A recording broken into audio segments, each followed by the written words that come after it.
Olá, Motolama na área. A moto que foi produzida por mais tempo, sem dúvida nenhuma, é a Honda Cub. Ela entrou em produção em 1958 graças ao seu Soichiro Honda, que fez uma visita na Alemanha e conheceu a Kreidler. E a Honda Cub, até hoje foram feitas mais de 100 milhões de motos. É claro que ao longo do tempo ela foi evoluindo e até mudou de nome. Era Cub, passou para Passaporte, Dream, Bis, até hoje continua fabricando. Mas a moto off-road produzida por mais tempo, sem dúvida nenhuma, foi a XR600 da Honda.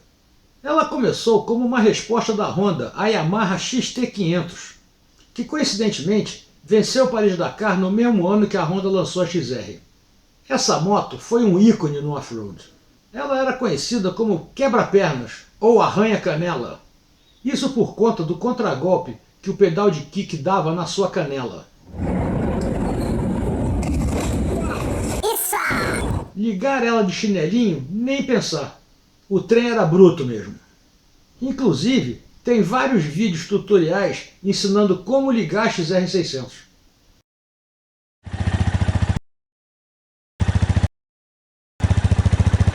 Mas depois que ligava, eram 130 kg de pura alegria. Sim, é claro que no mundo povoado de XLs e DTs, essa moto se destacava. Até porque existia uma lenda na época que a moto era muito pesada para ir para a trilha. E eu não sei se era porque na época eu era mais rechonchudo, mas eu sempre gostei de motos pesadas. Depois de rodar muito com uma Montesa 360, eu optei pela 600. Uma 86, uma 88, uma XR650R 2000 e depois duas XR650L, uma 97 e uma 94. E a 94 tem até hoje. Aliás, e a Montesa também. É claro que a tocada dela é um pouco diferente de uma moto levinha. Aproveitar a inércia da moto faz parte da pilotagem. Só é ruim quando cai. E tem que levantar. O que me remete às Big Trails de hoje em dia. Mas a XR600 era pesada com 130 kg, e não os 200 e tantos que a Big Trail tem hoje. Mas isso é assunto para outro vídeo. No final, o que importa é que o brinquedo tinha 45 HPs, que na época era muito. E a mecânica era simples, ela podia ser remendada na beira da trilha. Hoje vamos contar como surgiu essa moto e como ela evoluiu ao longo dos anos, se tornando a moto icônica que é fabricada até hoje. A legítima herdeira dela, a XR650L, ainda pode ser encontrada em qualquer loja lá na terra do tio Sam. Motolama começando agora.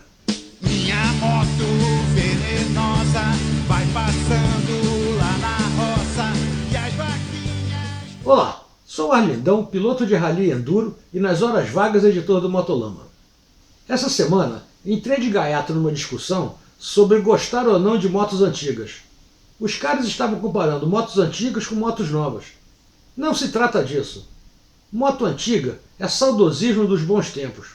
Mas falando em motos antigas, estamos pensando em preparar um evento aqui em Carvalho de motos clássicas, com exposição de motos e um passeio das pequenas anciãs. O que acham? Comentem aqui embaixo se vocês viriam aqui participar do evento.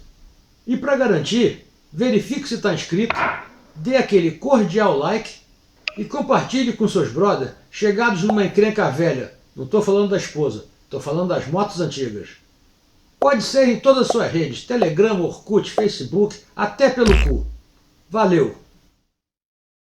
Como já contei várias vezes, as primeiras corridas de motos eram estradas de terra.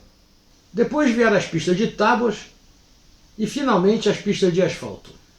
Mas lá no início já existiam as provas daquilo que chamamos hoje de motocross, com motos específicas para isso, como essa BSA de 1920, que aliás nem se parece com uma off-road de hoje. Com a disseminação do asfalto, uma variedade da espécie Motociclistus erectus preferiu continuar andando na terra.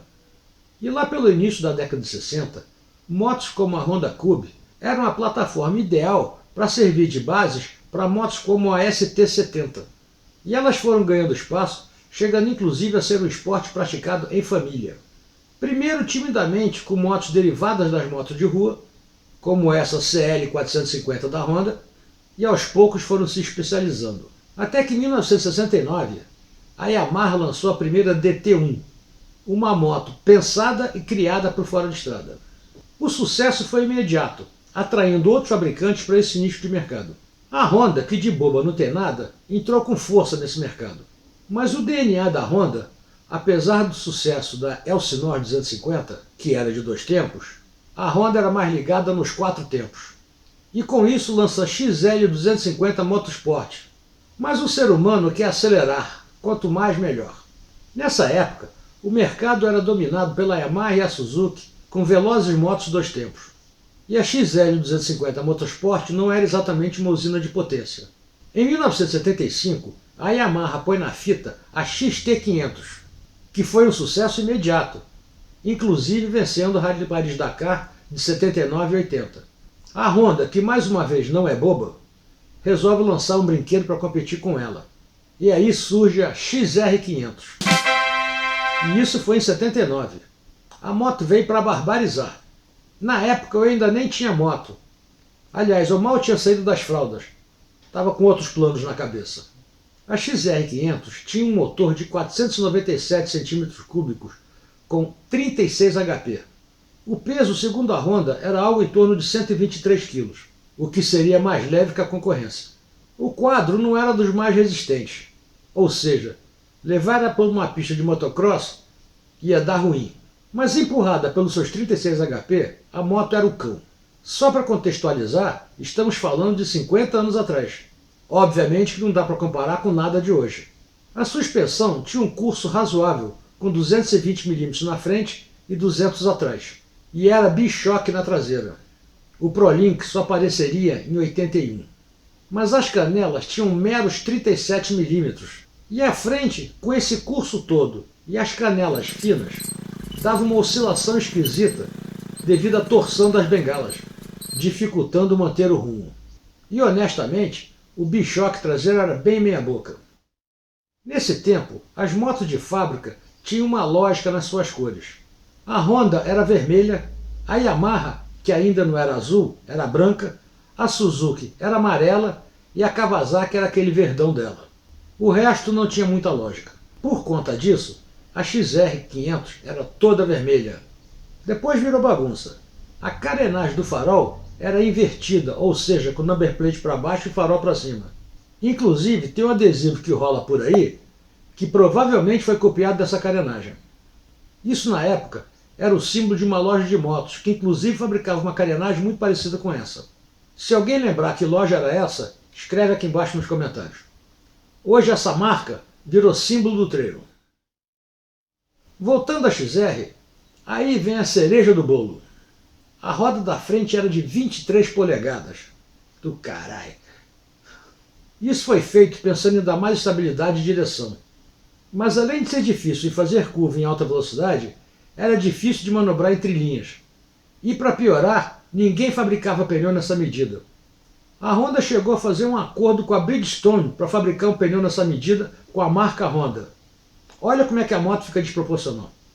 Os caras viajavam nessa época. E isso foi até 81, quando os caras caíram na real e voltaram a roda da frente para a medida normal, 21 polegadas. Mas a carenagem esquisita continuou. Com isso, em 81, veio o modelo XR500R. Esse R era por conta de racing, que a moto era mais competitiva do que a antiga. E junto veio a suspensão ProLink, que tinha acabado de ser lançada nas CRs de cross. Obviamente que, apesar de ser muito semelhante, não tinha as mesmas características e regulagens da de motocross. Nesse modelo, o motor veio mais redondo. E por conta do novo aro 17, a moto ficou mais curta, facilitando a pilotagem nas trilhinhas. E também várias melhorias foram introduzidas, como suspensão mais parruda de 43 mm, além do ProLink, é claro, câmara de combustão radial com 4 válvulas, o famoso EFVC, Radial 4 Valve Combustion Chamber, a mesma que a nossa XL 250 tinha, e um sistema de 2 carburadores Keirin de 28 mm. Com isso, a potência aumentou para 42 HPs. Com esse sistema, um carburador só funcionava em baixa, e da média para alta entrava o outro. E isso se fosse corretamente ajustado, o que não era fácil. Falando ainda em viajar na maionese, a Honda, com a ideia de melhorar a resposta em baixa, resolveu colocar uma válvula de palheta igual da dois tempos para a mistura não refluir para o carburador. Mas isso só durou um ano. Ainda bem. Mas mesmo assim, ela chegou a participar do Rally Paris-Dakar. Mas foi só em 83 que ela ganhou o freio a disco dianteiro. E nesse mesmo modelo, o óleo foi para o quadro, como é feito até hoje. E isso, além de aumentar a capacidade do óleo, mantém o óleo numa temperatura mais baixa, até porque ele está longe do motor. Esses motores tendiam a aquecer muito, às vezes até torrando as válvulas. E a carenagem, como já disse, virou o que conhecemos hoje e o velocímetro ficou chique demais. Na época, uma revista americana fez um comparativo entre as Big 4 tempos. E a XR não só se saiu melhor do que todas as outras, como era mais leve. E a moto continuou evoluindo com uma coisinha aqui, outra ali, até que em 85 ela finalmente virou 600. E essa foi a grande virada.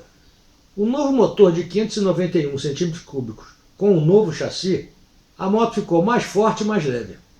E isso complementado pela nova suspensão de 43 mm, com 300 mm de curso, e a traseira com 290 mm de curso, tornou a moto bem mais competitiva.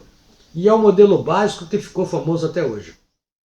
O motor era basicamente o mesmo da 500, mas agora com apenas um carburador Keirin 38. Aqueles dois carburadores eram um inferno para acertar.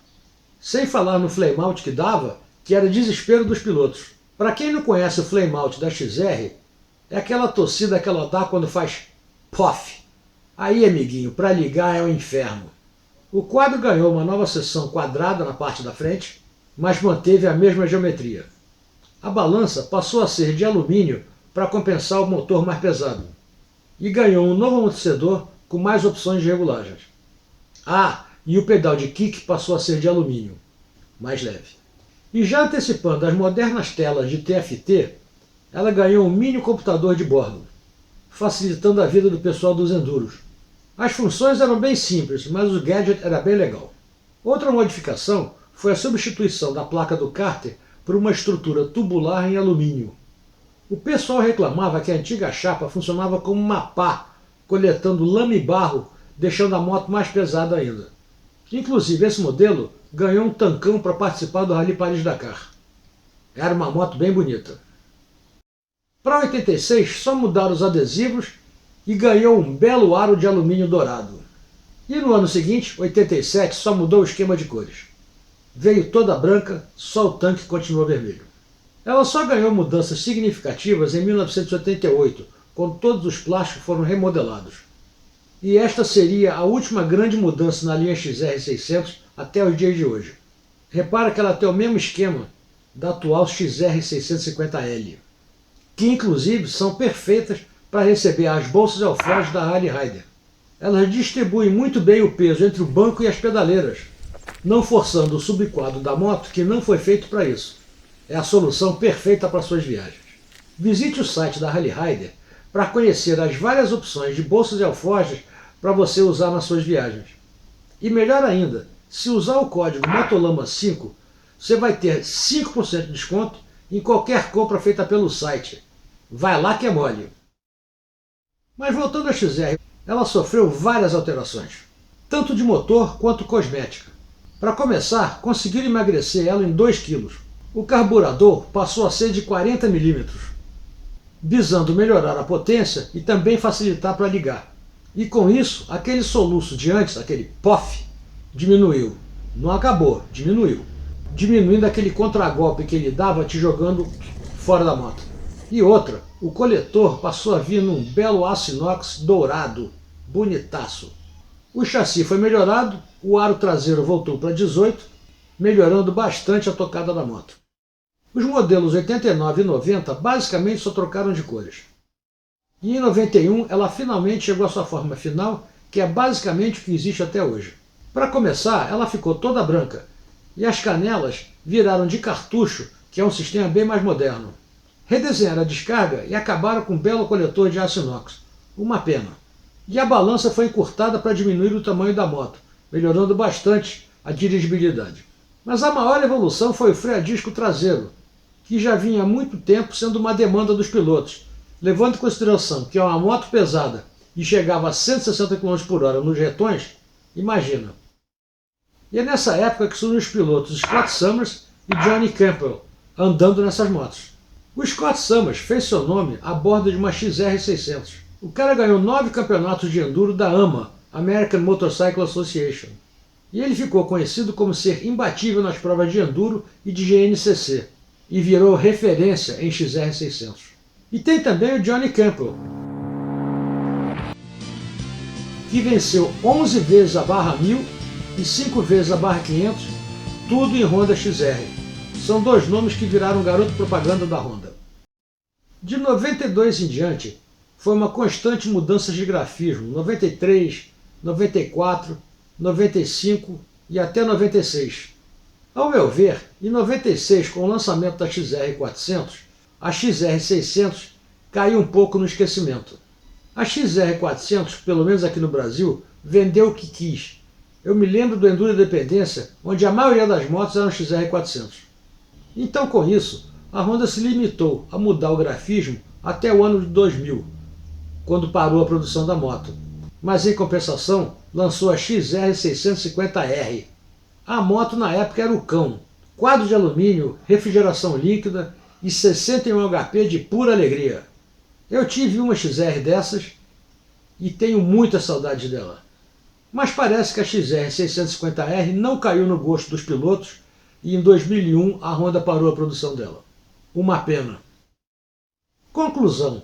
A XR600 parou de ser produzida em 2000, mas o seu espírito e legado continua vivo na XR650L, que é feita até hoje. A série XR da Honda, lançada na década de 70, foi muito popular na década de 80 e mexeu muito com a pilotagem nas trilhas.